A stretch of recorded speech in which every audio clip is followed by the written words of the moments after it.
नमस्कार दोस्तों, स्वागत है आपका आज के लाइव प्रोग्राम में जिसका नाम है आज के मेहमान, जिसमें हम बात करते हैं उन संस्थाओं और एनजीओ के बारे में जो हमारे समाज में काम कर रही हैं, चाहे वो शिक्षा के क्षेत्र में हो, चाहे हो सेहत की बात, या फिर ऐसे वो मुद्दे जो हमारी रोज़मर्रा की ज़िंदगी से जुड़े हुए हैं। आपने इस प्रोग्राम में बहुत से ऐसे एनजीओज़ और संस्थाओं के बारे में बात सुनी है। उन्हीं संस्था के प्रतिनिधि से ये जाना कि आप उनसे कैसे जुड़ सकते हैं, और ये भी जाना कि वो किन मुद्दों पर काम कर रही है और क्यों काम कर रही है। इसी सिलसिले को आगे बढ़ाते हुए हम इस सप्ताह भी बात करने जा रहे हैं एक सोसाइटी के बारे में जिसका नाम है Avighna theatre art and culture society, जिसके बारे में बताने के लिए आज हमारे साथ हैं रूप किशोर निशित जी, जो कि उस सोसाइटी के अध्यक्ष हैं। आज हम इनसे जानेंगे कि कैसे ये theatre art and culture society हमारे समाज में कला को हमारे समाज से जोड़ने का काम कर रही है, और कैसे कोई भी इन थिएटर ग्रुप से या फिर डांस ग्रुप से या कल्चर ग्रुप से जुड़ सकते हैं। तो ये जानेंगे हम रूप किशोर जी से। तो रूप किशोर जी, आप हमें बताइए कि अविघ्न थिएटर आर्ट एंड कल्चर जो सोसाइटी है ये कब शुरू की गई, क्यों शुरू की गई, इसका उद्देश्य क्या है, और साथ ही इसके नाम के पीछे की क्या कहानी है। आपने पूछा कि संस्था की शुरुआत क्यों हुई, कैसे हुई। तो दरअसल मेरी पत्नी श्रीमती सुहासिनी, जो उस समय अविघ्न थिएटर ग्रुप की डायरेक्टर भी हैं, को शुरू से ही नाटक का शौक था। हम लोग भी नाटक देखने जाया करते थे। शुरू में बात नाटक देखने तक ही सीमित थी जी, लेकिन वर्ष 2014-15 में यहाँ नगर निगम गुड़गांव के जो रंगभूमि ओपन एयर थिएटर है, वहाँ नाटकों का मंचन हुआ करता था। हम लोग भी वहाँ जाते थे जी। तो मेरी पत्नी का भी मन हुआ कि हम भी वहाँ कोई नाटक करें। तो उन्होंने निगम वालों से बात की कि हम भी नाटक करना चाहते हैं जी। तो उन्होंने कहा बिल्कुल करिएगा। उन्होंने पूछा कि आपका ग्रुप कौन सा है, क्या नाम है उसका जी। तो ग्रुप का तो कोई नाम था ही नहीं। तो तब भी तय हुआ कि कोई ग्रुप बनाया जाए, और उन्होंने स्वयं ही अपने मन के भाव से उसका नाम अविघ्न थिएटर रख दिया जी। और इस तरह Avighna theatre art and culture society का निर्माण हुआ और बाद में उसे रजिस्टर्ड भी करा लिया गया। आपने बताया कि ये नाम क्यों रखा गया। अब आप बताइए कि इसको शुरू करने का क्या उद्देश्य रहा, क्योंकि जैसे कि मैंने आपसे बात की है, मुझे पता है कि आप एक वकील रह चुके हैं, एक पत्रकार रह चुके हैं, है ना, और आप आज इस थिएटर के अध्यक्ष हैं, चेयरमैन हैं। तो क्या सोच रही इन ग्रुप्स को शुरू करने की? एक बैनर मिले, एक ग्रुप का एक नाम हो, क्योंकि कोई भी संस्था होती है उसमें लोग आते जाते रहते हैं जी, लेकिन नाम बना रहता है। तो यही सोच के साथ इस थिएटर सोसाइटी का रजिस्ट्रेशन कराया गया 19 अप्रैल 2016 को जी। Haryana registration and regulation of societies act 2012 की धारा 9(1) के तहत रजिस्टर्ड है। मैं धाराओं की बात इसलिए कर रहा हूँ कि मैं पेशे से वकील रहा हूँ। जी जी जी जी जी। तो रूप किशोर जी, मैं ये जानना चाहती हूँ कि पहली बात तो ये जो सोसाइटी है, ये जो आप art and theatre culture society की बात कर रहे हैं, ये कहाँ पर है ना, और हमारे श्रोताओं को इससे पता चल पाएगा कि ये गुड़गांव में है या गुड़गांव से बाहर है, तो ये एक अच्छी समझ बैठा पाएंगे। प्लीज बताइए कहाँ पे है आपकी सोसाइटी? ये मूलतः गुड़गांव में है जी, और पूरे एनसीआर में भी काम करती है जी। और अभी ताज़ा खबर ये है कि इसका भारत सरकार की नीति आयोग के पोर्टल पे भी इसका विवरण उपलब्ध हो गया है। ठीक है। क्योंकि हर संस्था को पारदर्शिता के तहत अपना सारा विवरण देना होता है, सरकार का ऐसा नियम है जी। तो वहाँ पे भी उपलब्ध है, इसके बारे में सबको जानकारी है जी। और ये गुड़गांव में काम करती है और पूरे एनसीआर में भी काम करती है जी। थिएटर लाइव होता है, फिल्म में तो आपको दोबारा दृश्य खराब हो गया तो उसको ठीक भी कर सकते हैं, लेकिन थिएटर में बड़ी प्रैक्टिस करनी पड़ती है, 2-4 महीने लगते हैं, तब आप डायरेक्ट स्टेज पे आते हैं और उसमें गलती को सुधारने का कोई चांस नहीं होता। तो मेरी दृष्टि में फिल्म से भी कठिन काम है थिएटर। और हरियाणा तो इसका बड़ा रागनी का और सारी चीज़ों का क्षेत्र रहा है, माना जाना स्थान है हरियाणा, और हम लोग गुड़गांव में हैं, हमारा सौभाग्य है ये। तो हमारे टीम के भी जो लोग हैं, यानी अविघ्न थिएटर ग्रुप के जो लोग हैं, वो महीनों प्रैक्टिस करते हैं और फिर दिल्ली में, गुड़गांव में, कहीं पे भी उसकी प्रस्तुति देते हैं। ये ओपन एयर में भी किया जाता है, जैसे पहले गुड़गांव में किया जाता था या हरियाणा में किया जाता था, लेकिन अब लोग भी थोड़े सुविधा भोगी हो गए हैं, तो बड़े बड़े ऑडिटोरियम बनाए गए हैं उनमें एसी लगे हैं तो उनमें भी होता है। यदि उनका खर्चा ज़्यादा आता है, एक थिएटर करने पे करीब 30-40 हज़ार रुपये खर्चा आ जाता है, और ओपन एयर में कम आता है, तो दोनों जगह ही होता है, ओपन भी होता है और वैसा भी होता है। ये एक जुनून है और जिसको थिएटर पसंद है वो थिएटर करेगा। दिल्ली में मैं देखता हूँ मंडी हाउस के बाहर बहुत सारे बच्चे थिएटर की लाइन में लगे रहते हैं। वो चाहते हैं कि आगे हम बम्बई चले जाएं, ये करते रहें, वो कर लें। तो हर एक का अपना अपना जुनून है। किसी को महंगी गाड़ियाँ रखने का शौक़ होता है, किसी को लंबी लंबी यात्राएं, महंगी यात्राएं करने का शौक़ होता है। तो ऐसे थिएटर वालों का शौक़ है, ये भी एक शौक़ है। राष्ट्रीय नाट्य विद्यालय से बहुत सारे लोग फिल्मों में काम करते हैं और हमारे यहाँ से भी कुछ लोग गए हैं जिन्होंने अलग अलग संस्थाओं में फिल्मों में छोटे छोटे रोल, बड़े बड़े रोल किए हैं। तो जैसा उनको मौका मिलता है, हमारी डायरेक्टर ने भी एक फिल्म में काम किया है। तो ये मुझे बहुत अच्छा लगा कि बारीकियां जानने की कोशिश कर रहे थे कि जो लोग थिएटर करते हैं उनका जीवन कैसा होता है। तो इसी बात को आगे बढ़ाते हुए मैं रूप किशोर जी से सवाल करूंगी। आज इस प्रोग्राम यानी आज के मेहमान प्रोग्राम में हम बात कर रहे हैं Avighna theatre art and culture society के बारे में, और इस सोसाइटी के बारे में बताने के लिए हमारे साथ हैं इस सोसाइटी के अध्यक्ष रूप किशोर निशित जी। तो सर, मैं ये जानना चाहती हूँ कि ये जो सोसाइटी है, क्या ये थिएटर के अलावा भी किसी और क्षेत्र में काम करती है? हाँ, थिएटर के अलावा भी ये नृत्य के क्षेत्र में और कल्चर के क्षेत्र में भी काम करती है। इसके अलग अलग ग्रुप्स हैं, जैसे अविघ्न थिएटर ग्रुप है, ये थिएटर से जुड़ा है। अविघ्न डांस ग्रुप है, ये नृत्य कला से जुड़ा है जी। अविघ्न कल्चर ग्रुप है, ये सांस्कृतिक विधा से जुड़ा है जी। और तीनों ही क्षेत्रों में हमने काफ़ी कुछ काम किए हैं। करीब 46 नाटक किए हैं अविघ्न थिएटर ग्रुप के तहत। और अविघ्न डांस ग्रुप ने भी नेशनल और इंटरनेशनल लेवल पे भी काफ़ी काम किया है। इंटरनेशनल एथनिक फोकलोर फेस्टिवल हुआ था गुड़गांव में 2017 में, जिसमें कई देशों के करीब 200 लोग आए थे। उसमें भी हमें सम्मानित किया गया था और हमारी परफॉर्मेंस भी रही थी जी। इसके अलावा श्री फोर्ट ऑडिटोरियम में वर्ल्ड डांस डे पे भी हमारी परफॉर्मेंस को सारे टीवी चैनल्स ने कवर किया था, जिसमें भरतनाट्यम की प्रस्तुति हुई थी जी जी जी। अच्छा, तो मैं इसी से संबंधित एक सवाल कर देती हूँ कि ये जो अविघ्न डांस ग्रुप है, इसमें कैसे नृत्य सिखाए जाते हैं? मतलब जैसे आपने अभी बोला कि जो भी अभी प्रतियोगिता हुई थी उसमें कौन सा नृत्य दिखाया गया था? भरतनाट्यम। हाँ जी। तो इसके अलावा भी कुछ और सिखाया जाता है? कथक, भरतनाट्यम। हमारी जो डायरेक्टर हैं वो इसकी भी एक्सपर्ट हैं। अच्छा। वो थिएटर में एनएसडी से तो हैं ही, एनएसडी से भी उन्होंने काफ़ी कोर्सेज किए हैं, डायरेक्टर का भी कोर्स किया है और भी कोर्सेज किए हैं। और भरतनाट्यम में भी और भी कई क्षेत्रों में, क्लासिकल डांसेज में भी उनको महारत हासिल है जी। तो वो ये सब सिखाते हैं। हम जो लोग जो करते हैं, जो हमारे वर्ल्ड फेमस राइटर्स हैं, उनकी कहानियों को एडप्ट करके हम लोग थिएटर करते हैं, तो हमारा टेस्ट थोड़ा सा अलग है। फिल्म में मौका भी मिल जाता है, कोई सीन गलत हो जाए तो दोबारा भी कर सकते हैं। थिएटर में ऐसा कोई मौका नहीं है।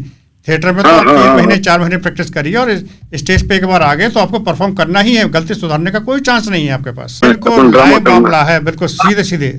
आगे मैं रूप किशोर जी से सवाल करती हूँ। तो अभी हमने जाना कि जो Avighna theatre art and culture society है, इसमें अलग अलग ग्रुप हैं, जैसे कि अविघ्न थिएटर ग्रुप अलग है, अविघ्न डांस ग्रुप अलग है। और रूप किशोर जी ने हमें बताया कि कहाँ तक अभी तक ये थिएटर जो है वो पहुँच चुके हैं, कितने अभी तक उन्होंने अपने परफॉर्मेंस दिए हैं, है ना।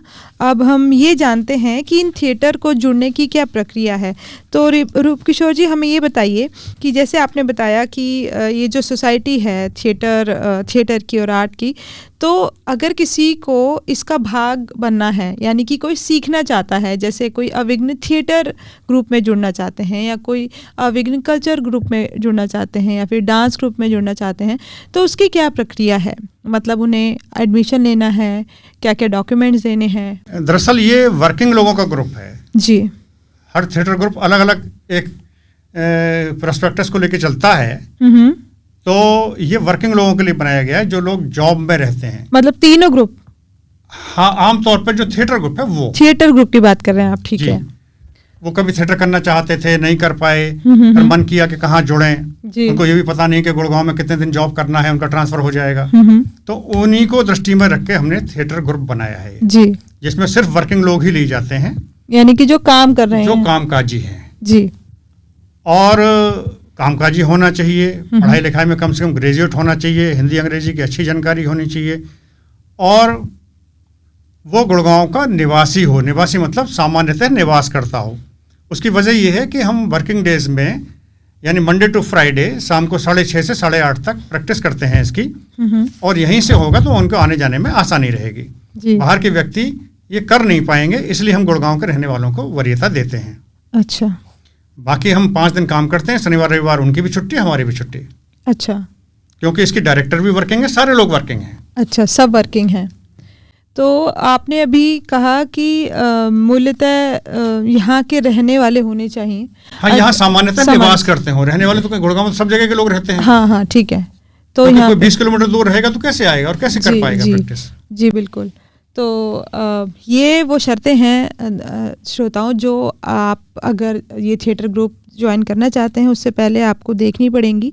और इसके अलावा और क्या प्रक्रिया है? पहले तो उनको जॉब होनी चाहिए और वो रहते हों गुड़गांव में, खासकर आसपास रहते हों, है ना? जी। हाँ जी। और इसके अलावा और कौन कौन सी ऐसी फॉर्मेलिटी हैं जो उन्हें उनके पास इस बात के प्रमाण होने चाहिए कि वो जॉब में हैं, उसका कोई आई कार्ड हो जी, यहाँ के निवासी हैं, इसका भी कोई सर्टिफिकेट हो, आधार कार्ड हो जी। वो इसलिए रखा है कि कोई आलतू फालतू के लोग इसमें ना आए, वास्तव में इंटरेस्टेड लोग ही आए जी। इसके अलावा उनको जी सिर्फ अपने कॉस्ट्यूम का खर्चा करना है। तो यानी कि वो किसी भी नाटक में भाग ले रहे हैं और उसमें कॉस्ट्यूम चाहिए तो उसका खर्चा हाँ, कॉस्ट्यूम का खर्चा वो खुद उठाएंगे जी। तो ये हमने बात की है कि अगर कोई भी जुड़ना चाहते हैं अविघ्न थिएटर ग्रुप के साथ तो ये सारी बातें ध्यान में रखनी है। और इसके अलावा रूप किशोर जी, जो और बाकी ग्रुप हैं जैसे अविघ्न डांस ग्रुप है या अविघ्न कल्चर ग्रुप है, इसका भाग बनने के लिए कैसी शर्तें होंगी? उसमें छोटे बच्चे भी आते हैं जी, बड़े भी लोग आते हैं, वो आके संपर्क कर सकते हैं जी। मेरा एक व्हाट्सएप नंबर है, उस पर लोग मैसेज डाल सकते हैं जी। और अविघ्न थिएटर ग्रुप की यूट्यूब चैनल भी है, उस पर भी मैसेज लिख सकते हैं। तो आप वैसे मैं बस ये जानना चाहूँगी कि आप नॉन वर्किंग लोगों को अपने ग्रुप से जुड़ने की अनुमति क्यों नहीं देते? मतलब वो लोग जो कमा नहीं रहे हैं उनको आप मतलब ये शर्त क्यों रखी गई कि वो अर्निंग ही होने चाहिए? इस सवाल का प्लीज़ जवाब दीजिएगा। मैडम, ऐसा है कि मेरा मानना है कि थिएटर आपको रोटी नहीं दे सकता। थिएटर आपका शौक तो हो सकता है, लेकिन आप इसे अपने रोजी रोटी का साधन बना लें, बड़ा मुश्किल काम है जी। तो कुछ बच्चे हैं वो आते हैं और वो सीधे सीधे सोचते हैं कि भाई हम थिएटर में जाएंगे, इसके बाद सीधे फिल्म में चले जाएंगे, फिर बड़े बड़े नामी ग्रामी लोग अमिताभ बच्चन, शाहरुख खान ये बन जाएंगे। तो हम किसी को सब्ज़बाग नहीं दिखाना चाहते। अच्छा जी। हम चाहते हैं कि पहले अपने रोजी रोटी का इंतजाम कर लीजिएगा, उसके बाद आप थिएटर में आइएगा जी। क्योंकि जो लोग बच्चे आ जाते हैं ना इसमें, मैंने मंडी हाउस के बाहर ऐसे लोगों को देखा है, ऐसे बच्चों को देखा है, बच्चे मैंने युवाओं को देखा है जो बहुत बढ़िया थिएटर जानते हैं जी, लेकिन उनके पास चाय पीने के पैसे भी नहीं हैं जी जी। तो यदि वो अपना रोजी रोटी का इंतजाम करके थिएटर में आएंगे तो बिना प्रेशर के और ज़्यादा बढ़िया परफॉर्म करेंगे।